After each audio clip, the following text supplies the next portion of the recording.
Here on KGRA Radio, welcome to the Richard Dolan Show, where every week we fight the good fight. Greetings.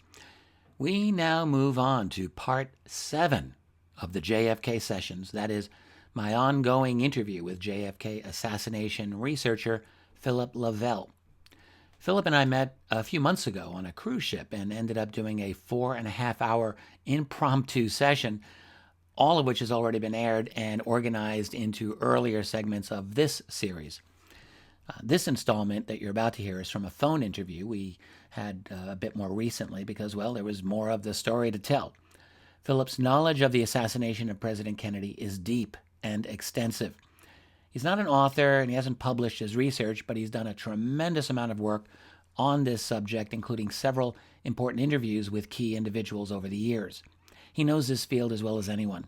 The first 6 parts have already been released. We covered some deep background on Lee Harvey Oswald, the backdrop of the summer of 1963, a breakdown of the fateful day of November 22nd, 1963, then the dramatic fight over President Kennedy's body, the criminal nature of the autopsy in which the quantity of bullets that struck the president was clearly covered up, the fact that the assassination had been in the works for a long time, and then the killing of Lee Harvey Oswald by Jack Ruby, and yes, Oswald certainly was a patsy, that's for sure. We then covered the manipulation of the Zapruder film and a fairly long look at the new President Lyndon Baines Johnson, a truly violent man who, among other things, had his own personal hitman. Look, you've always known the official story of JFK's assassination was a fairy tale designed for children, but Phillip Lavelle really lays out the facts. Now in part 7, we discuss the formation and deep deception of the official body charged with investigating the president's murder, that is, the infamous Warren Commission. It's a travesty, after all these years, that our so-called authoritative news and information sources treat this as a legitimate investigation. What an insult to our intelligence, to say nothing of our sense of decency. We're getting close to the end here, but not quite. We still have to discuss the mysterious deaths of the many people connected to the assassination, the Garrison trial, and a bit more. But that's for later. For now, join me and Phillip Lavelle for Part 7 of the JFK Sessions, the Warren Commission. It's great to have you back, Phillip Lavelle. Great. It's great to be back, Richard. Now we're on the phone, and we're doing the 7th part, which I guess we're going to take it from the Warren Commission and see how far we go. That's the plan. All right, that's the plan. So let's just set the stage. President's been killed. It's been clear.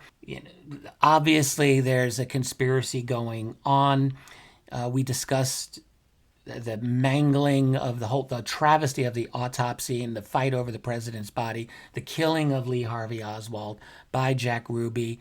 My goodness gracious, and LBJ's connection to this. By the way, I didn't know, I bet a lot of people didn't know that LBJ had his own personal hitman. You got into all of that Right. and more. Just incredible. Mac Wallace. Yeah. Yep. So now LBJ is president and the nation is in mourning. They want to, put closure on this, even though Oswald's been taken out of the picture. Jack Ruby's rotting away in prison at this time. And there's this thing called the Warren Commission. So can you shed light to listeners on what this was? Many people have heard the Warren Commission. Some people know about it. A lot of people don't know that much about it. And I'm sure you can tell us a little bit about what the significance of this was. Right. Let's fast forward 10 years after the Warren Commission came out to the Watergate Tapes, and we can get Richard Nixon's thoughts on the Warren Commission at that time. There's a part that was not blocked out or declassified. When the Warren Commission came up, there's a part where he says that was the biggest fraud ever perpetrated on the American people. Mm-hmm.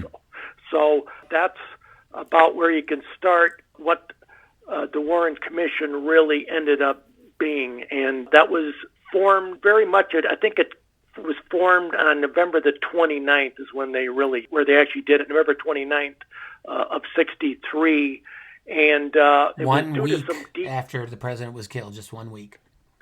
Right. Yeah. And as you can expect, There was talks of getting a congressional hearing investigation going. There was a senatorial investigation that was being planned. In addition, there was going to be a court of inquiry officially by the Attorney General of Texas. So all of these investigations were now ready to begin and to get going. And back in Washington, D.C., LBJ and the cronies back there were thinking, what's the best way to get this all under their control? And there was a few people that actually came up that were on it. There was a professor at Yale named Rostow that was involved. There was a few other folks that came up, and of course, J. Edgar Hoover, etc. Because I can't say that Johnson was immediately on board with this, but he got on board quick. And some other folks, and it remains a little murky about who came up with all of the names that were eventually on this, but it was a group that was formed, and it was the whole idea was to stave off any of these other investigations. That's a really where important... it would be harder to control. That's a super important point, and I don't think... I mean, I'm sure JFK researchers are well aware of this, but I don't think most people, it's been more than 50 years now. I don't think most people are quite aware that this was created in large measure to stave off competitive, genuine investigations that would arrive at conclusions, who knows what and who knows where, like Jim Garrison would do a number of years later, but that's jumping ahead. So yeah, interesting point. And I guess is it helpful to mention this is named after Chief Justice of the United States at the time, Earl Warren, who was the leader of the commission? Or am I jumping ahead of where you wanted to go with this? No, that's exactly where it is. And Earl Warren was a reluctant head of this thing. He turned it down 2 times for sure. And then I think it was the 3rd time that Lyndon Johnson, what's called the Johnson treatment, where he would bring people in and really twist their arms, etc. And what he really pushed on both Warren and the other folks that became involved, that we had to do this because if there's going to be a communist Russian plot behind this, we have to really make sure that we keep a lid on this. Don't let it get out of control, because it's going to lead to World War III. And the logic and all that behind that totally escapes me. It was as if, because he implies that the American people will be demanding World War III if we don't do this investigation and sort of keep it down to something very, very simple. Let me ask you a question. How widespread was the belief among the general population that this was a Soviet or Russian plot to kill Kennedy? Was this a widespread belief? I don't believe so. The big thing that Johnson was hearing, the rumor mill was abound that this was an inside job that was done. And especially in Texas, that's where many people figured that this was something done by Lyndon Johnson, who the people of Texas were very familiar with him. Yeah. And he was trying to stave off those kind of rumors. As you get into the other members of the Warren Commission, they would talk about how they just didn't want it out that America was like a banana republic where they could change a leader by gunfire, etc. Right. And that's about where it was. But there was a lot of rumors. I don't believe it was a widespread thing around the country that there was any specific country behind it, like Russia. Yeah, I wouldn't think so. I mean, and Johnson obviously knew it wasn't the Russians because he clearly knew everything important, it seems to me, that was going on there. So right. So and it's a good time to mention, I think November 29th, what date this came out in the early 90s, when a close confidant, I forget his name, of the Kennedy family was sent over on behalf of Bobby to Russia. because he had back channel folks that he spoke to during the Cuban Missile Crisis. Oh, of course. And now he was doing that. He sent over a very close friend that wanted the Russians to know that the Kennedys know that this didn't have anything to do with Russia, and that it was a, quote, high-level domestic conspiracy, end of quote. Interesting. So the Kennedys knew, Bobby Kennedy knew immediately this was an inside job. And who all was behind it and everything, he probably didn't have it, but he knew this was not a communist plot. Can you talk about the makeup of the Warren Commission? First of all, Earl Warren, if he was a reluctant leader of this, I'm going to take a wild guess and assume he wasn't really the guy making most of the heavy decisions, or was he? I mean, Allen Dulles, of course, former CIA director, was a very big part of it, and I would think he was a much more significant mover and shaker of this. But can you lay out who was really running this? This is really the Dulles Commission. Yeah. It really is. And, of course, we'll just go over the names really quick of who were on it. Allen Dulles. Why you're going to put on a former CIA director who had been fired during the Bay of Pigs for misleading the president and for this operation going bad. Why you would name him, it escapes me, and it escapes a lot of people. Then you've Hale Boggs, who's a Democrat from Alaska, that's on there. Gerald Ford, right, who's a Republican from Michigan, he's on there. The current FBI director, John McCloy, is on there. We've got Senator Richard Russell, I believe Senator Sherman Cooper. All of these folks have ties going back well with the government, and they're often all connected with each other in the dealings that they've had in the past. So these are just not names picked out of a hat. They were all selectively picked beyond this. Russell, who I know was head of the Senate Armed Services Committee for many years. Ford turned out to be the ultimate team player. I guess we can talk about him as we move along here. But yeah, these are all, I assume, reliable establishment insiders. Correct. Yeah. Correct. Right. And it turned out that Ford was known to be very friendly to both the intelligence community and the FBI. In fact, he was considered the actual close confidant of Hoover on the commission that was reporting all the stuff that was going on back to Hoover. So can I jump ahead with you here? I mean, I should really let you tell this story, but you started with Nixon, who knew the Warren Commission was a total fraud and said so privately in the Watergate tapes. Nixon, of course, right, had Ford as his vice president for a while there. And Ford, correct, of course, is there any record of the two of them talking about the Warren Commission? Like they must have come up, or what do you think? Would Ford have been talking to Nixon? I would believe probably nothing on the record. I would think that they both knew that the other knew what really happened. I mean, he was Nixon's vice president for a while, and in the 70s. So, right, yeah. I mean, did they ever officially talk about? I don't know what is on the Watergate tapes. This is in the book of. They had those two guys that were the top aides for Nixon. Ehrlichman and Haldeman, I believe, yeah. Yeah, Ehrlichman and Haldeman. Yeah. And I think it was Haldeman's book where during the course of discussions a lot in the Oval Office, suddenly the Bay of Pigs comes up. And finally, Haldeman says on the tape, the Bay of Pigs doesn't have anything to do with this. And Ehrlichman apparently calls him off. And then afterwards, Ehrlichman says to him, that's code. Anytime Nixon brings up the Bay of Pigs, he's really referring to the JFK assassination. Oh. So there's a little intrigue there about it. Mm-hmm. And then that dovetails into at some point where Nixon makes the remark about the Warren Commission being a total fraud.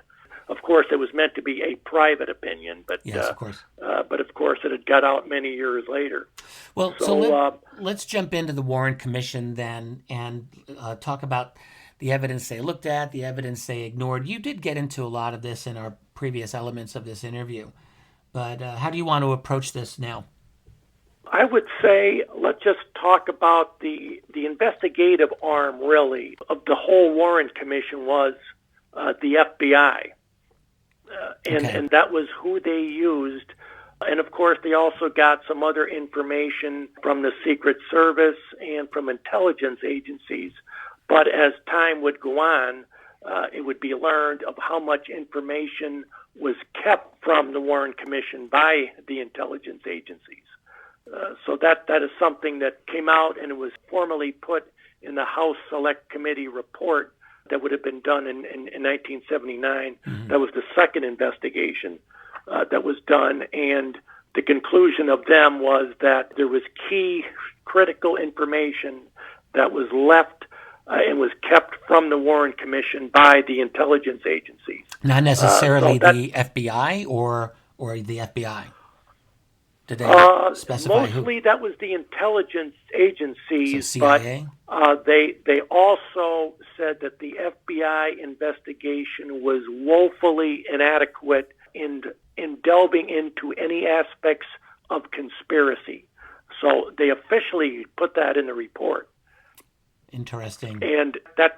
But the FBI was the main arm, and that had bothered a lot of the Warren Commission members, that all of this is coming through J. Edgar Hoover, and of course they all knew him. And Hale Bogg was very critical of the investigation there. His quote after reading the initial report, which came out, I think, December 9th of 1963, he said, this report leaves me with a million questions. Wait a second. End of quote. You said 1963? 1963, December 9th, 1963, and there was a New York Times article about December 3rd, which says that the FBI's initial report, which is very, very comprehensive, is going to come out, and that basically is nailing this thing down. I mean, it's really amazing how they had the conclusions and all of this so early on. And this was an investigation that really, it reached a conclusion first. Oswald did it, acting alone with no one else, and now we're going to investigate it, and we're going to fit all of the evidence to that conclusion. That's basically the Warren Commission in a nutshell.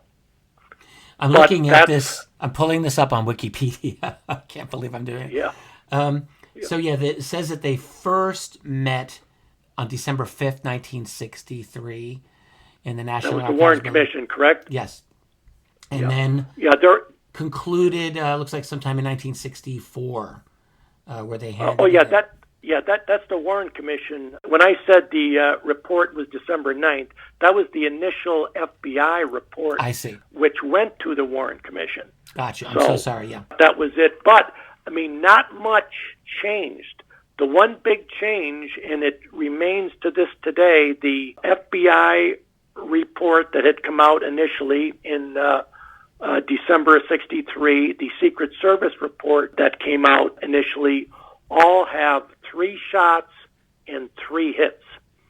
First shot hit Kennedy in the back. Second shot hits Conley. Third shot hits Kennedy in the head. And that's what both of them said. That's how both of them remained. It is only the Warren Commission in their final report that had changed that. The FBI didn't redo and reconfigure everything and then state this is the FBI's opinion. For some reason, J. Edgar Hoover didn't want to do it, and he just kept. So it was the Warren Commission that was going to go along with that up until this James Tague, who actually changed everything. In, I think it was June of 64. Mm-hmm. James Tague, he was the guy who was underneath the underpass that got hit with either shrapnel from the curb or a piece of bullet from a missed shot. Yes.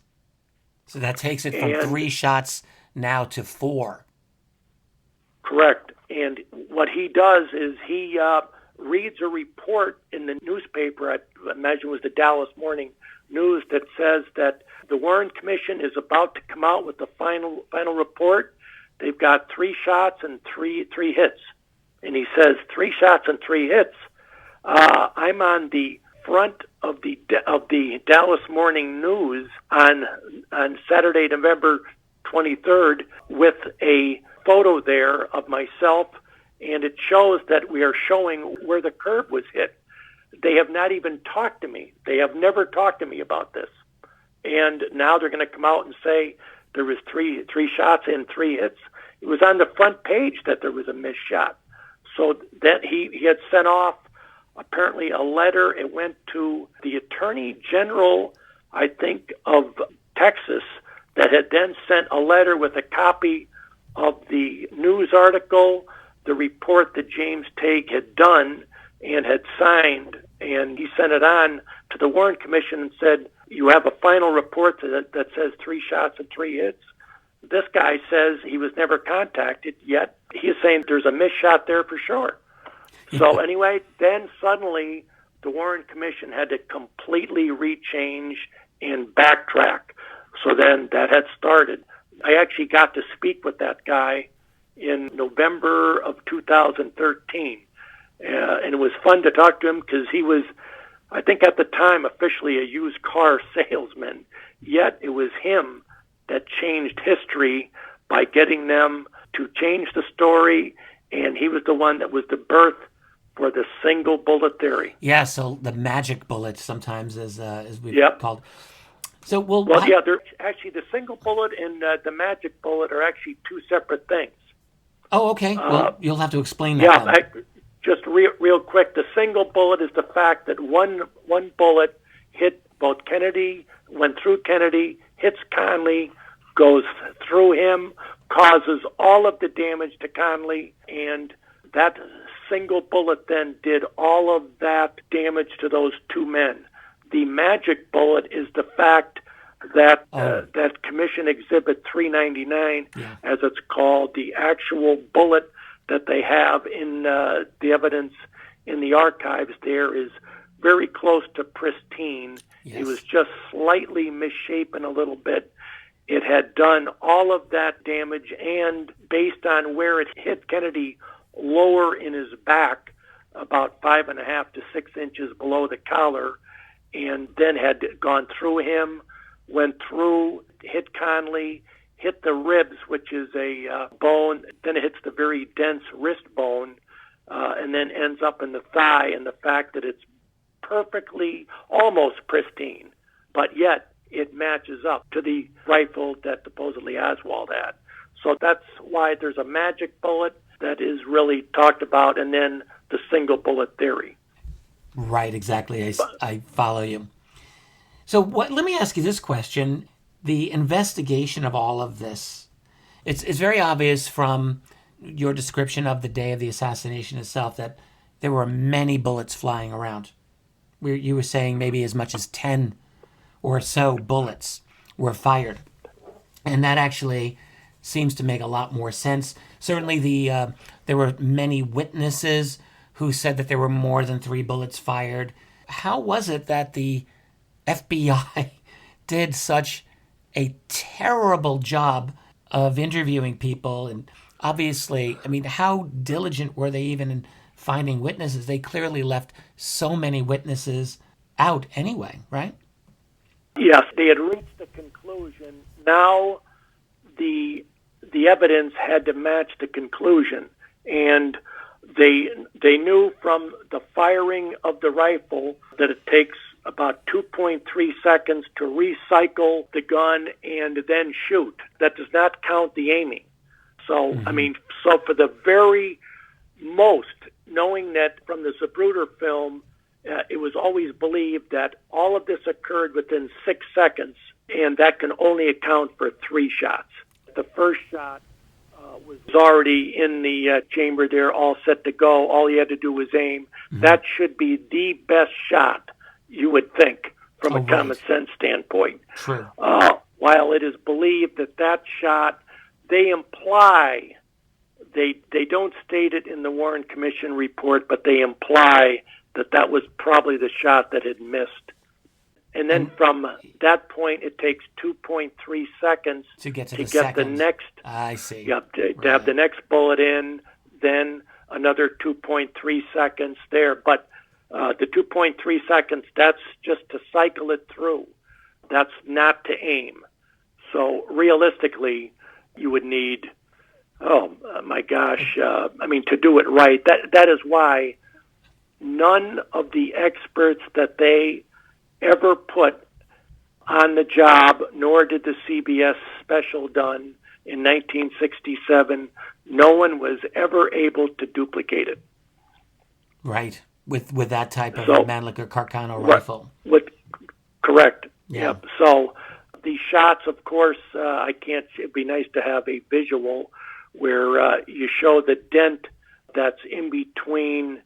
It's up there on the header of the limo that was taken. That was a photo taken by a Secret Service guy that got out, and it shows a dent, like a perfect bullet dent in between, just above, I think, the rearview mirror. So that's got to be a bullet strike. They've got also the photo of a bullet strike where it's across the street from the grassy knoll, right by a sewer lid there. In fact, that mark is still there. You can still see it today. And that's where they have the photos of the guy in the suit, believed to be the FBI guy, that was putting that into his pocket that day. That was at 12:40 p.m. on November the 22nd. So that's another bullet there. And then, of course, you have a bullet that was reportedly found when they went looking for pieces of the skull that were found in the back of the limousine back in D.C., yes, where that was a fully intact bullet that was reportedly found, along with the pieces of the skull, about 3 fairly good-sized pieces that they asked for the Secret Service to go check the car to find out. This is so they would have it in order to reconstruct these skull for the funeral. Well, the logical question is going to be, like, in a normal world with any sense of logic or justice, like, were there any FBI agents involved in this investigation that realized that this investigation was a complete cover-up? And are there any records of any FBI agents complaining and saying, hey, wait a minute, we've got all this other evidence. I don't understand what's going on here. Like, yeah. Did that happen? They understood, yeah. Now, that is why you see the same names that crop up in the FBI investigation. They all know, they all understand that they are not to go anywhere beyond any evidence that shows a conspiracy. Anything that points to that, they are not to follow. And they are to told drop. This explicitly? This is an explicit thing? No, probably grapevine. I mean, the word probably got out. J. Edgar Hoover. There was one of the attorneys, I think, on the Warren Commission spoke many years later that had said something to the effect, well, we were never supposed to look into anything that involved a conspiracy. So it was sort of a unwritten thing. There was nothing that really came out officially. Let's take a quick break. I'm Richard Dolan here with JFK assassination researcher Phillip Lavelle on KGRA Radio. Welcome back to my interview with JFK researcher Phillip Lavelle as we continue our discussion on the infamous Warren Commission. Of course, we haven't even talked about the famous Katzenback Memo that was written on November the 25th of 1963. And that was probably all written up and prepared on the night Lee Harvey Oswald died, but it was officially dated November the 25th. Have you heard about the Katzenback Memo? No, I have to say that? I'm not familiar with it, so why don't you explain to me and explain to everyone? Okay. All right, that was the memo that was written I know one thing. He was supposedly gave advice that led to the Warren Commission. Katzenback, yeah. I mean, Nicholas he was. He was definitely part of that. but he had wrote a memo to Johnson aide Bill Moyers and outlined his thoughts on November the 25th, and also declassified information has J. Edgar Hoover essentially saying the same thing on Sunday, November the 24th. And I will just read from the report. Okay. It says, quote, "It is important that all of the facts surrounding President Kennedy's assassination be made public in a way which will satisfy people in the United States and abroad, that all the facts have been told, and that a statement to this effect be made now. Number one, the public must be satisfied that Oswald was the assassin, that he did not have Confederates who are still at large, that the evidence was such that he would have been convicted at trial. Number two, speculation about Oswald's motivation ought to be cut off, and we should have some basis for rebutting the thought that this was a communist conspiracy, or, as the Iron Curtain Press is saying, a right-wing conspiracy to blame it on communists. Unfortunately, the facts on Oswald seem about too pat, too obvious. Marxist, Cuba, Russian wife. The Dallas police have put out statements on the communist conspiracy theory, and it was they who were in charge when he was shot and thus silenced." So you can tell this is a formal memo, November 25th, within hours of the accused assassin getting shot in front of 70 Dallas police, that says that right now the public should be told that it was Oswald alone acting alone. And that's the way it should go. Amazing. That right essentially away. That's incredible. Is almost a smoking gun. Yes, I would agree. Within hours of the death of Oswald, you have a memo recommending the creation of a public commission to pin everything on Oswald. That's what that is. That's essentially it. Yeah. You know, I believe that memo came out in 1975, as did a bunch of other stuff. And of course, by this time, Hoover's dead, so you can't talk to him. And of course, the press is dutifully very happy not to want to pursue things like this. You know, you would think you would want to be pursuing things like this. And of course, it was at the same time that this came out, or very close to it, where the head of the FBI at that time, Gray, had to admit that, yes, the FBI did end up getting a note about a week before the assassination directly from Lee Harvey Oswald, that after Oswald got shot and killed, they went and flushed the note down the toilet, as well as some other file materials that they had on Oswald. Wait, what memo did they flush? The memo, this was a note left by Lee Harvey Oswald to the FBI about a week before the assassination. What was in that note was flushed down the toilet. Oh, yes. We discussed this a couple of interviews ago, where Oswald came into the Dallas Police Department, I believe. Correct. Yeah. Correct. So, that is something that we did talk about. But the Katzenback Memo, I believe, came out in 1975. Like a lot of things, the information that I talk about has come out at various times, at various stages. You know, it's interesting. It occurred to me, it comes out in 75, that the U.S. had just gone through Watergate. They had just gone through what seemed to be the greatest scandal of all time. I mean, Watergate is nothing compared to the assassination of Kennedy. Not even a scratching of the surface. But the American public was so worked up over getting Nixon out of the White House. You know, it seems to me that by the time these revelations came out at around the same time, people were just like, that's old history, who cares? I mean, that's my guess. I would say that is true, because even that did not really prompt the big push to check into the investigation. Really, that falls on Geraldo Rivera and the showing of the Zapruder film on his show in 1975, which had shocked people because, it shows Kennedy being catapulted to the back and into the left, which would seem to indicate from any reasonable person and the law of physics that he was shot from the right front.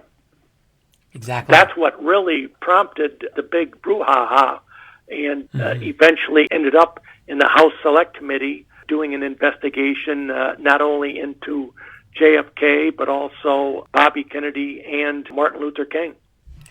Well, is there anything else relating to the Warren Commission itself, the makeup of the members? Can you say anything about Dulles' involvement or Gerald Ford's involvement? I was reading that there were some of the members of the Warren Commission who actually seemed, at least privately, to have misgivings about the conclusion or even dissent from the conclusion about Oswald being the lone gunman. Am I mistaken about that? No, that is true. Hale Boggs was one. Richard Russell was the other. There were these hearings that they had were in secret, of course. And what had happened at the very end, actually, Richard Russell, before the Warren Commission report came out, he was so upset at the single bullet theory that he had wanted to officially go on the record against it. He had called for a special meeting to be held. Actually, it was September 18th in 1964. And there was a transcriptionist there. He had gone on the record because he had called for this to be a record where other members could also talk about their concerns about this single bullet theory. They had a transcript done, and apparently they deep-sixed it, and a phony transcript was put in its place, and the original, to my knowledge, has never been found. How about that? Richard Russell didn't find out about that until 1968, and apparently he was very, very upset. The House Select Committee, the Assassinations Record Review Board, everyone was looking for the actual transcript of this September 18th session, and to my knowledge, no one's ever found it. Interesting. So Interesting. There are, the Warren Commission, there was not unanimity in this thing. They were not happy, but especially Dulles, of course, he was one that showed up to all of the meetings. He was there. He was the one that had pushed a lot of this stuff. And from at least all of the reports that I have, but Dulles was the main guy. Warren was really just the figurehead, and that is the way it went. So he was essentially stuck. This is the way it was to come out. This is to stop any problems. I mean, really, they had known there was a lot of problems with this thing. The Warren Commission never received any of the autopsy materials to review it. Arlen Specter always wanted to look at it. They wouldn't let him see it. They wouldn't let the Warren Commission see it. Who's the they who wouldn't let them? That's a good question. Who wouldn't allow them to see it? I would say the FBI. Well, that's interesting. I'm looking at the makeup of the Warren Commission here. So you got Earl Warren, who we're gonna just move him aside because he doesn't seem to have been involved. You got Richard Russell, who was a dissenter. You got Hale Boggs, who was a dissenter. Both of those, by the way, were the only Democratic politicians. I think that's significant. You've got John McCloy. He's interesting. He was a former president of the World Bank, but he was also CIA director. Then you've got Gerald Ford. We'll get to him. And you got John Sherman Cooper. He was a Republican senator. And then you've got Dulles. And it's very obvious that Dulles is the guy who's best positioned to be running this. He's the oldest, most experienced. And so the real question is, we could probably speculate here. What's Alan Dulles' skin in the game here? Why is he insistent on managing this commission and coming to the conclusions that it did, would you say? I would say the reason is because he had known it was an inside job, that there were CIA people that are involved, and it must be kept secret at all costs. I would say that he had to have known. He'd recently been removed 2 years earlier by Kennedy from the CIA. I mean, the whole Bay of Pigs thing ended. Kennedy was so ticked at the CIA, furious at Dulles. So they were enemies. But Dulles was officially in retirement. Do you think Dulles was involved in the planning or operations of Kennedy's assassination? Is there any research that points to that? I'm going to say nothing that really nails him directly, but the people that he had in place, James Angleton, David Atlee Phillips, Cord Meyer, these are folks that Dulles had all put in place. They were the ones who were involved in a lot of the planning aspect of it, most people think. And the fact that he wouldn't be in the loop on some of that is just hard to believe. I would find it hard to believe. There's no one that has them, meeting in various places at times around the time of the assassination or anything, but you would reasonably think that he knows what is going on. Well, they did a very fine job at covering their tracks enough to prevent themselves from legal action at the time, and also even historical revisionism. At least, I think reasonable analysis looks at these guys and say, your actions line up perfectly, but they can't pin it on them, even now. He's kind of slipped through the net. Right. The Warren Commission from the start, it goes where they were not really expecting much of any of the evidence and the documents to come out of the archives for 75 years. There's a big difference between the actual Warren report that was 800 and some pages, and then want you to get into all of the information and all of the files and the volumes that supposedly support, and that's in quotes, support, the conclusions of the Warren report.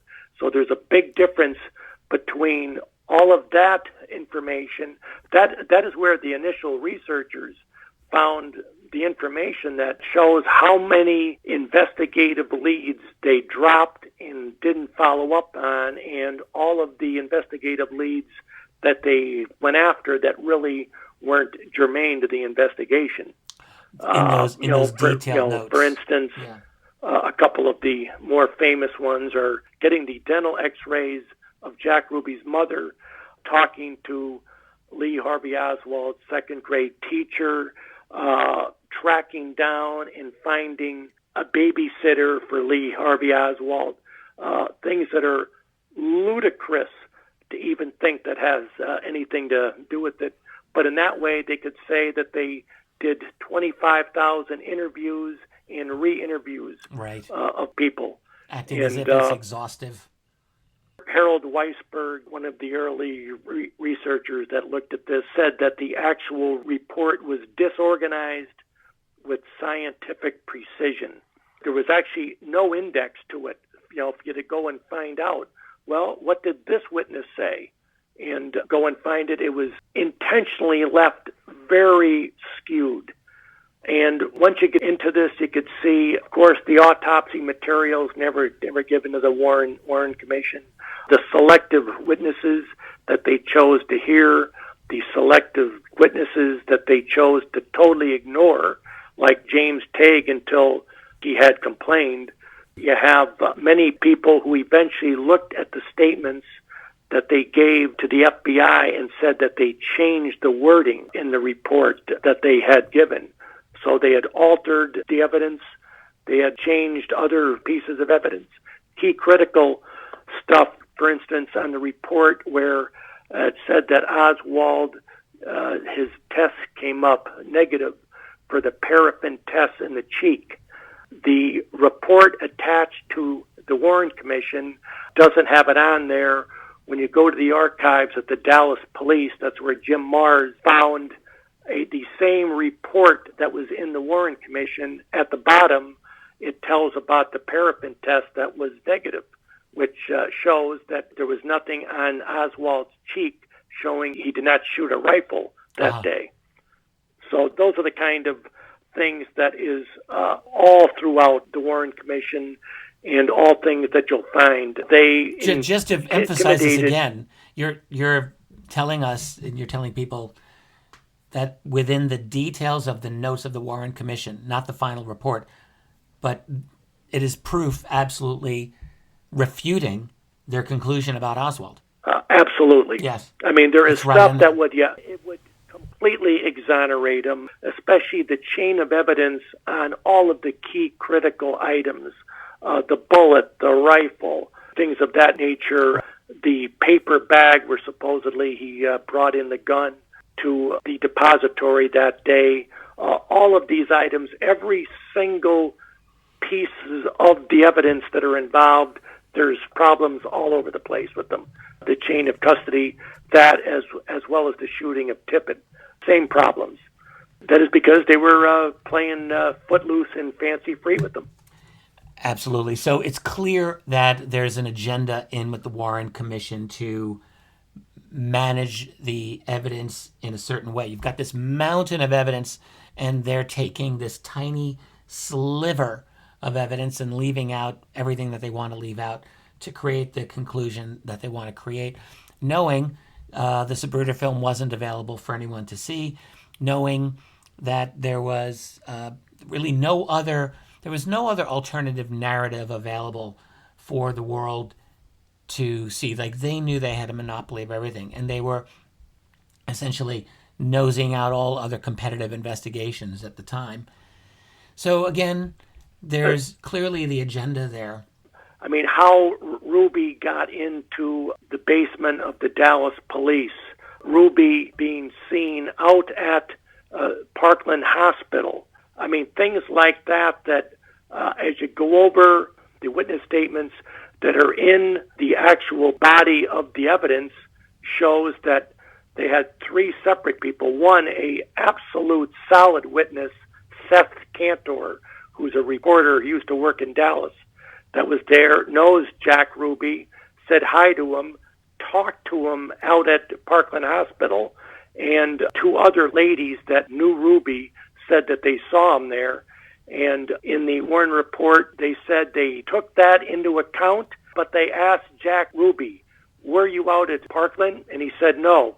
So they had chose Ruby over that. Same with how did you get into the basement of the police station? He just said he walked down the ramp.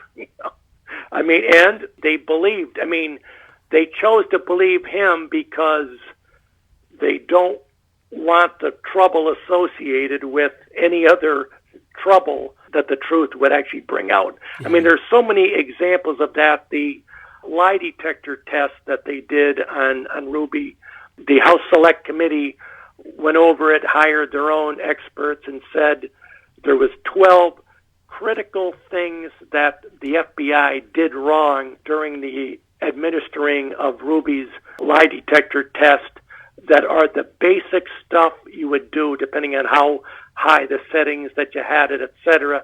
12 key critical things, and they said it would be impossible to get an accurate read on it if you had done these 12 things wrong. And this is the House Select Committee, the investigators, and the report saying that. So much of the Warren Commission's criticism actually comes from the second investigation. They were pretty good about that. Yeah. Well, what's very obvious then is that the Warren Commission, obviously you've got a systematic effort to bury the real evidence about the assassination of President John F. Kennedy. So they're obviously systematic, organized. They know exactly what they're doing. And that would lead to believe that the chief members, say Dulles, were involved somehow, having foreknowledge of it. But I think more likely they were explicitly involved in protecting those people who did do it. I mean, they knew it wasn't the Russians or the Soviets. So clearly they're hiding the fact that they knew there was a very significant conspiracy. Wouldn't you agree? Absolutely. I mean, that's exactly the way it was. I mean, I have a whole list of here that Jim Marrs, of course, put in his book of all of the critical witnesses that they chose not to hear from. I mean, you could go on over and spend a load of time with each one, but probably Admiral George Burkley, if you just talk about him and explain who he was. I mean, he was the private physician of JFK. He was in the motorcade. He was at Parkland Hospital at the time that JFK was being worked on. He signed the death certificate. He was the only doctor who was at Parkland that was also at the autopsy. He was also given the task by the Kennedy family to be the person to hold all of the autopsy material officially, such as JFK's brain, some of the tissue samples, some of the bullet fragments, the original autopsy. All of these were in possession of this Dr. Burkley, who was never interviewed by either the Warren Commission or the House Select Committee. I mean, you can't make that up. No, that's extraordinary. In the case of the Warren Commission, could we assume that he tried to get their attention? Do we know anything about this? We know for sure he tried to get the attention of the House Select Committee. For absolute certainty, there's a note in Richard Sprague's files where he was contacted by Burkley's lawyer when the second investigation was about to get going. And Burkley had his lawyer contact Sprague and said that his client, Dr. Burkley, had never been interviewed by the Warren Commission, and he has information that would lead you to believe that there were others involved besides Oswald. And that was written down. It was documented. It's also documented that the House Select Committee never contacted him, and he had never given a statement. Unreal. I mean, he has so much information to blow the lid off, and apparently he thought, oh, this second investigation really is going to get to the bottom of it, and it really wasn't meant to do that. It was supposed to rubber stamp the first one. It was not supposed to say it was a perfect thing, but at least get to the same bottom line, which was Oswald did it alone. That was supposed to be the second investigation, but the acoustics tape screwed that up, and they eventually had to come out and formally state in their conclusion that there was a, quote, probable conspiracy involved in the assassination because they had documented at least one shot from the grassy knoll. The fact that neither Lyndon Johnson or Lady Bird ever gave a formal deposition. They had both done hand-in signed letters, one-page short letter, so they were not officially on any formal record. There are so many of the key critical witnesses. Just before we move on, the fact that they have in the Zapruder film a lady filming perfectly with a movie camera just across from Zapruder, and she is panning the whole area from the depository down as Kennedy's car is going by the grassy knoll, yet they don't mention her at all. It's as if she does not exist. Obviously, that is something you would want to go after first, right? Absolutely. And it would be all over the report. And, of course, the truth is that was Beverly Oliver, and they went and got to her first, got to her quickly, confiscated the film, and it hasn't been seen since. So, I mean, that's the kind of stuff that we're dealing with here. And again, we're talking, this is FBI that interviewed her. She later identified the FBI guy. Yeah, a few years later, researchers that knew who was out there doing things like that, and she identified FBI agent Regis Kennedy as the person that was there. You know, when we talk about the FBI, we're talking J. Edgar Hoover, who, of course, was a total enemy of the Kennedys. I think it's fair to say it's obvious Hoover was directly involved and probably, gotta say, working with Dulles, who had been his competitor in the intelligence field when Dulles was running CIA. But it sure looks to me like Hoover and Dulles were explicitly working together on this. What do you? Is there any evidence for that, or is this something that I would say think? that they were both on the same track, meaning we have to cover up what really happened. Both knew that they both had to do the same thing, because as a general rule, J. Edgar Hoover and the intelligence agencies, they hated each other, Yeah, right.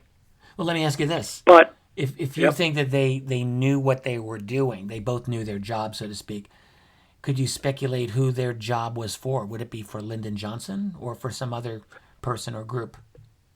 Or just for the greater national security community? It was for the deep state cabal that did this, and there's probably a few, some that we don't know. There was the military high general people that may have been involved, names that probably Fletcher Prouty suspects. He was the guy that was known as Mr. X in the JFK film, the Oliver Stone one. Right. He suspects some of the guys at the Pentagon were involved in this thing. And so you have, really Johnson, military. Hoover is involved with the cover-up right from the start. Is he involved in the planning of it? There isn't anything that shows he's directly involved in the planning, but he knew it was coming down, right? And he had known what his job was. So they were really protecting their community, right? Which they didn't want exposed. They knew someone did it. They probably knew more than just who the someone was, but it was in protection mode. Circle the wagons. This was a intelligence operation where, how they like to compartmentalize things. Yeah. And people knew their own job. Then they went from there. So finding someone that was involved in the whole entire thing, it'd be very hard.